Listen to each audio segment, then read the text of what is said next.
Hello, dear viewers. My name is Fardeen Nouri, and I'm an immigration consultant in Germany. Today, I would like to explain for you about Aufenthaltsgestattung, which in English means temporary residence permit in Germany. As you know, I explained for you about the Ankunftsnachweis or proof of arrival for asylum seekers in my previous video in this YouTube channel. This proof is given to the asylum seekers after their registration as asylum seeker in Germany. After that, once you officially apply for asylum in the Federal Office for Migration and Refugees of Germany, this office gives you an Aufenthaltsgestattung or temporary residence permit, as you can also see its picture in this video. You'll have this temporary residence permit until the end of your asylum process.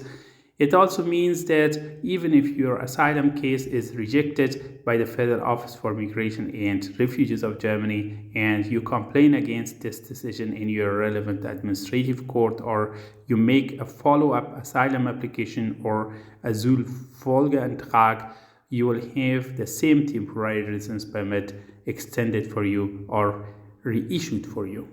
When you, as an asylum seeker, live in the initial reception center or the first camp for asylum seekers, the Federal Office for Migration and Refugees of Germany is responsible to issue and extend this temporary residence permit for you. But once you move to the Gemeinschaftsunterkunft or shared accommodation or to an apartment or house, your relevant Ausländerbehörde or foreigner's office will be responsible to issue and extend this temporary residence permit for you. It is worth mentioning that this temporary residence permit can be maximally issued for 6 months. The holders of this temporary residence permit have some obligations. For example, they have to cooperate with their relevant German authorities. They must live in the initial reception center where they have an obligation to stay, and after that, once they are transferred to a Gemeinschaftsunterkunft or shared accommodation, their area of residence is limited to the city or region where the same foreigner's office has its jurisdiction. The holders of this temporary residence permit also have some rights and privileges, some of which I'm going to explain for you with their details here. Maintenance. The German state provides the primary maintenance of the asylum seekers during their asylum procedure. This financial support is called Asylbewerberleistung, which in English means asylum seekers benefit. The German state provides food, clothes, and other daily necessities of the asylum seekers. In addition, the asylum seekers are given a very small amount of pocket money separately, which is called Taschengeld in German. The German state also takes the responsibility for the place of residence of the asylum seeker during his or her asylum procedure. In some states of Germany, the total amount of money for the expenditure of the asylum seekers is given to them so that they can buy for themselves their daily necessities, and in some other states of Germany, the asylum seekers are provided with food, clothes, and so on instead of money. As long as the asylum seekers are in the initial reception center or Erstaufnahmeeinrichtung, they are provided with food and their other necessities instead of money. On the other hand, those asylum seekers who live in the other types of camps or apartments, they are usually provided with financial support in their bank accounts. Different states of Germany have different rules in terms of paying for the expenditures of the asylum seekers. In some states of Germany, they pay half of the expenditure of the asylum seekers to them, and they provide half of the expenditure of them with food, clothes, and so on. The amount of money paid to the asylum seeker depends on the fact that whether the asylum seeker is married or single, and how many children does he or she have, and do they live with him or her or not. It is worth mentioning that recently, based on the new Asylum Benefits Act of Germany, in most of the states of Germany, the asylum seekers are provided with social card, during their asylum procedure so that they can use it for buying their food, clothes, and their other daily necessities. In addition to this card, they are also provided with some amount of money in cash for their expenditure. Although some of the states of Germany and some of the politicians of Germany are against this act, but recently most of the states of Germany are implementing this act on the asylum seekers. It is worth mentioning that this social support is only provided for the asylum seekers when they do not have income or when they do not have enough savings for their expenditure. When they work and their income is not enough for their expenditure and the expenditure of their family members, the German state helps them financially in this case as well. Medical care. The type of medical care you get during your asylum procedure and while having the temporary residence permit depends on how long have you lived in Germany. Until February 2024, it was like this that those asylum seekers who had lived less than 18 months in Germany could only receive emergency treatment. On the other hand, those asylum seekers who had lived for more than 18 months in Germany could benefit from regular medical care provided by the statutory health insurance company. A revision of the Asylum Seekers Benefits Act in February 2024 increased this period from 18 to 36 months. However, if you have already been in Germany for 18 months before the new regulation was introduced, you can profit from the old regulation and you do not have to wait 36 months to receive the regular medical care provided by the statutory health insurance. Work, vocational training, and study. While having a temporary residence permit or Aufenthaltsgestattung, you're not allowed to do a self-employed work, but you can get the permission to work as an employee from the Foreigner's Office or Ausländerbehörde. Once you find an employment for yourself, you can apply for its permission in your relevant Foreigner's Office.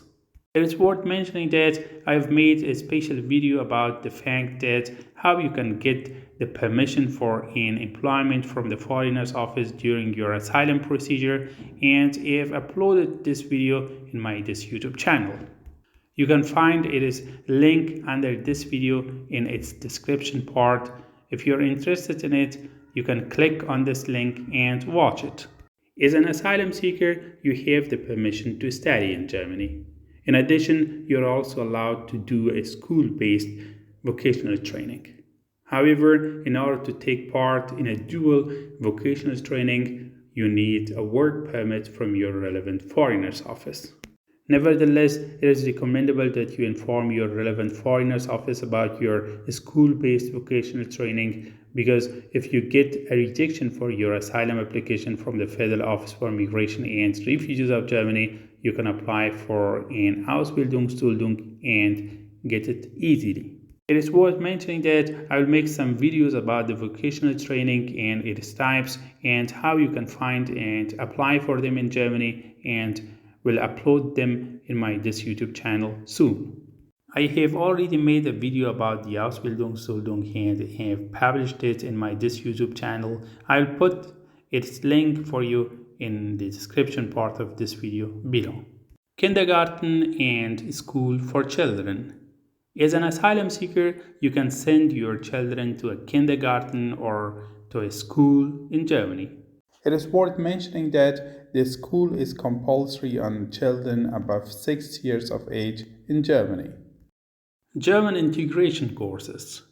The holders of temporary residence permit or Aufenthaltsgestattung can apply for the permission for German integration courses in the Federal Office for Migration and Refugees of Germany and get it and attend these integration courses based on this permission.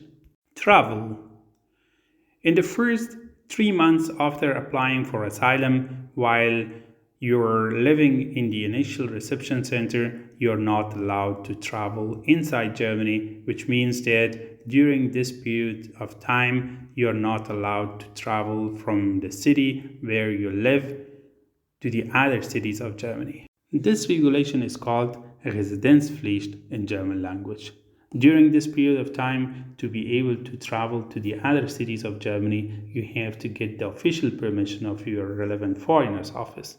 Only if you have an appointment with one of the authorities of Germany or at a court, you only have to inform the Federal Office for Migration and Refugees of Germany and your foreigner's office that you have an appointment with one of these authorities or at a court, and you do not have to take permission for it. If you travel without permission and you're caught, you will be fined. If you repeat it, you may face a fine or imprisonment, and the incident can affect your future residence status negatively. Keep in mind that you're not allowed to leave Germany during your asylum procedure. Only in very exceptional cases you can get the permission for it from your relevant foreigner's office. This temporary residence permit or Aufenthaltsgestattung will remain with you, and you can use it until you get the decision of the Federal Office for Migration and Refugees of Germany about your asylum application. Even after that, if you get a negative decision about your asylum case and you complain against it in your relevant administrative court, and after that in the appeal court, you will have this temporary residence permit or Aufenthaltsgestattung during this period. Once you get your final decision from these courts, or if you do not complain against the negative decision of the Federal Office for Migration and Refugees of Germany, you will lose your temporary residence permit. If you receive a positive decision from the Federal Office for Migration and Refugees of Germany about your case and get a type of protection in this country, you can apply for a residence card and get it. It is worth mentioning that I have made some videos about the rejection of the asylum application, its types and what you can do against it, and about the types of protections in Germany, and have uploaded them in my this YouTube channel. I will put their link under my this video in its description part. If you are interested in them, you can click on them and watch them.